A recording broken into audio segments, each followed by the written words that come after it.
సాదా బైనామా పరిష్కారాలు షురు, తిరస్కరించినవి పరిష్కరించాలని విజ్ఞప్తులు. సో భూ క్రయ విక్రయదారులు ఇద్దరు అఫిడవిట్ సమర్పించాలన్న నిబంధన సవరించడంతో తిరిగి సాదా బైనామాల పరిష్కారాలు తాజాగా ప్రారంభమయ్యాయి. ఏవైతే అమ్మినోళ్ళు కొన్నోళ్ళు ఏదే గతంలో అఫిడవిట్ ఇవ్వాలి అని చెప్పి అన్నారో అది మారింది కాబట్టి, సో దానికోసము అంటే కొంత నిబంధనలు సవరించారు కాబట్టి దానికోసము పరిష్కారాలు ప్రారంభమైనాయి అని చెప్పేసి అంటా ఉన్నారు. ఒక్కసారి ఇది చూద్దాం. రాష్ట్ర వ్యాప్తంగా లక్షల మందికి రైతుల క్రమబద్ధీకరణ ఎదురు చూస్తున్నారు. అయితే ఆర్డీఓ విచారణాధికారిగా దరఖాస్తులు పరిశీలన కొనసాగుతోంది. 2020 అక్టోబర్ నవంబర్లో రాష్ట్ర వ్యాప్తంగా సుమారు 9 లక్షల దరఖాస్తులు ప్రభుత్వానికి అందాయి. వీటిని భూ పరిపాలన ప్రధాన కమిషనర్ కార్యాలయం ఆన్లైన్ ద్వారా జిల్లా కలెక్టరేట్లకు బదలాయించింది. అయితే 2023లో కొన్ని దరఖాస్తులను కలెక్టర్లు తిరస్కరించారు.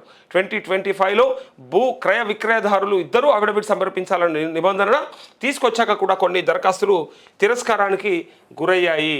కేవలం 7,000 దరఖాస్తుల పరిశీలన మాత్రమే పూర్తి చేశారు. 2014కు ముందు అమ్మిన భూమి క్రయ విక్రయదారులు ఇప్పుడు ప్రమాణ పత్రం ఇవ్వడానికి ముందుకు రాకపోవడంతో కొన్ని జిల్లాల్లో దరఖాస్తులను తిరస్కరించారు. అయితే గత నెల రెవెన్యూ శాఖ నిబంధనలు సవరించడంతో సాదా బైనామాల పరిష్కారానికి మార్గం సుగమం చేసింది. ఇప్పుడు గతంలో తిరస్కరించిన దరఖాస్తులను పరిగణలోకి తీసుకోవాలన్న విజ్ఞప్తులు కలెక్టర్లకు వస్తున్నాయంటూ కీలకంగా విచారణ. గత ప్రభుత్వంలో జరిగిన సాదా బైనామాల క్రమబద్ధీకరణ తహసీల్దార్లు పూర్తి చేశారు. ప్రస్తుతం భూభారత చట్టం ప్రకారం ఆర్డీఓలకు అధికారాలు కల్పించారు. తహసీల్దార్ విచారణ నివేదిక పంపిస్తే వాటిని పరిశీలించి ఆర్డీఓలు భూభారతి పోర్టల్లో భూ సమాచారం నమోదు చేసి హక్కులు కల్పిస్తున్నారు. ప్రస్తుతం క్షేత్రస్థాయి విచారణలో తేలే అంశాలు కీలకంగా మారుతున్నాయి.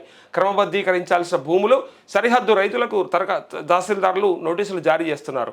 సాదా బైనామా రైతు సమర్పించే అఫిడవిట్ పూర్తి ఆధారాలతో ఉండడంతో పాటు 30 రోజుల పాటు అభ్యంతరాలేవి రాకుంటే క్రమబద్ధీకరణ సులువుగా పూర్తవుతుందని రెవెన్యూ వర్గాలు సూచిస్తున్నాయంటూ ఇది ఉపయోగపడేటువంటి వార్త, నో డౌట్. అయితే ఇక్కడ ముచ్చట ఏంటంటే సాదా బైనామాలు రిజిస్ట్రేషన్లు కావాలంటే, మ్యూటేషన్లు కావాలంటే డెఫినెట్గా మన అమ్మిన వ్యక్తులు ఎవరైతే ఉన్నారో గతంలో, అంటే మనందరికీ ఎరక ఇక అన్రిజిస్టర్డ్ డాక్యుమెంట్ అంటాం మనం దాన్ని. రిజిస్టర్డ్ డాక్యుమెంట్ అంటేనేమో మనం పట్టా. సో అన్రిజిస్టర్డ్ డాక్యుమెంటే సాదా బైనామా అంటే అప్పుడు ఇద్దరి మధ్య ఒప్పందంతో రాసుకున్నటువంటి ఒక కాగితం. సో వాటిని బేరీజు వేసుకొని వాటిని ఆధారంగా తీసుకొని రిజిస్ట్రేషన్లు చేయాలనేది రైతులందరి కోరిక ప్లస్ అందరికి ఉన్నటువంటి ఆకాంక్ష. కాకపోతే ఇది పంచాయతీలు తీసుకొస్తుంది, లేని తలనొప్పులను తీసుకొస్తుంది. కాబట్టి అది అమ్మిన వ్యక్తి ఉంటే లేదా వాళ్ళ కుటుంబీకులు ఉంటే, వాళ్ళ వంశస్థులు ఉంటే వాళ్ళ నుంచి మీరు అఫిడవిట్ తీసుకురండి, మేమే అమ్మిన మీ పలానా ఆయనకని చెప్పి తెస్తే ఆ అఫిడవిట్తో రిజిస్ట్రేషన్ చేస్తామని వీళ్ళు ఒక కొర్రీ పెట్టారు. అది ధరణిలో ఉంది, భూభారతిలో కూడా ఉండే మొన్నటిదాకా. దీనివల్ల లక్షలాది అప్లికేషన్లు పెండింగ్లో ఉండడంతో పాటు చాలామంది భూమి పైన హక్కుల్ని కోల్పోయే పరిస్థితికి వచ్చింది. ఎందుకంటే అమ్మినోడు లేదో తెలియదు, ఫస్ట్ ఉంటే ఇప్పుడు ఒప్పుకుంటారో లేదో తెలియదు.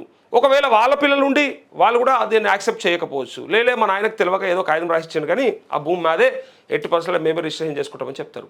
మరి మా దగ్గర ఉంది కాగితం అని చెప్తారు. సో ఇలాంటప్పుడు హక్కుదారుల మేమే అని చెప్పి గొడవలు పడితే మళ్ళీ రేపొద్దున ఇవన్నీ కూడా పెద్ద పంచాయతీలై కూర్చుంటాయని చాలామంది నిపుణులు చెప్పినారు, రిక్వెస్ట్ పెట్టుకున్నారు. చాలామంది రైతుల నుంచి కూడా సూచనలు తీసుకున్నారు. ఇప్పుడు 10 ఏళ్ల కిందనో 20 ఏళ్ల కిందనో సాదా బైనామా కింద రాసిచ్చినటువంటి ఆ కాగితం తీసుకొచ్చి రిజిస్ట్రేషన్లు ఇప్పుడు చేయమంటే మీరు చేయకపోగా అఫిడవిట్ తీసుకురమ్మంటే వాళ్ళు ఇస్తారా లేదా లేనిపోని పంచాయతీలు మేము పోయి ఇప్పుడు అడిగితే వాళ్ళు డబ్బులు డిమాండ్ చేయొచ్చు లేదా ఇంకేదైనా డిమాండ్ చేయొచ్చు.